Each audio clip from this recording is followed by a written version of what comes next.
Ekitundu kino katukitandike n'akanyomero kaffe aka area awareness Lopero omukulembeze we twogerera enkuba eno etonnya obutasalako ebifo ebisinga obungi bikoseddwa. Tugenda mu bitundu by'e Masajja eyo olabe abaayo nabo bakaaba lwabwe.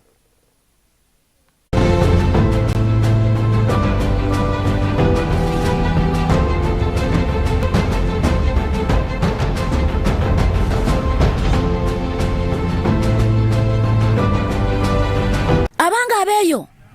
abagala abafuna atya nyinza ntyo okubatuukako mukulu munnange wano wanaayitika tunuulire erizzi bwe likkirira nze kyendabye tuddeyo buzima bega gwatiraba amazzi bwe gayingidde mu mayumba g'abantu owange musajja onoonya kino omuggo kati gano amazzi amangi singa gakutwala ng'otuleetera ebizibu vayo weeri ate tunuulira bali abeewanise waggulu ku kakalina singa musimattuka by mistake ne mugwa mu mazzi gano mulowooza muyinza okuwona tunuulira ono kasasiro yenna bw'atandise okutambula ngakkirira baanaggweramu munaakiwuliza abange abakulembeze b'ezzana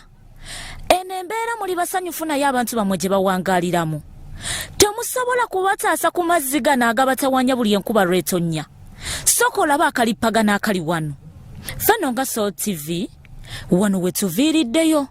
ne tubajjukiza nti buvunaanyizibwa bwammwe ng'abakulembeze okusobola okugogola emyala n'okulaba ng'abantu bamwe bava mu mbeera eno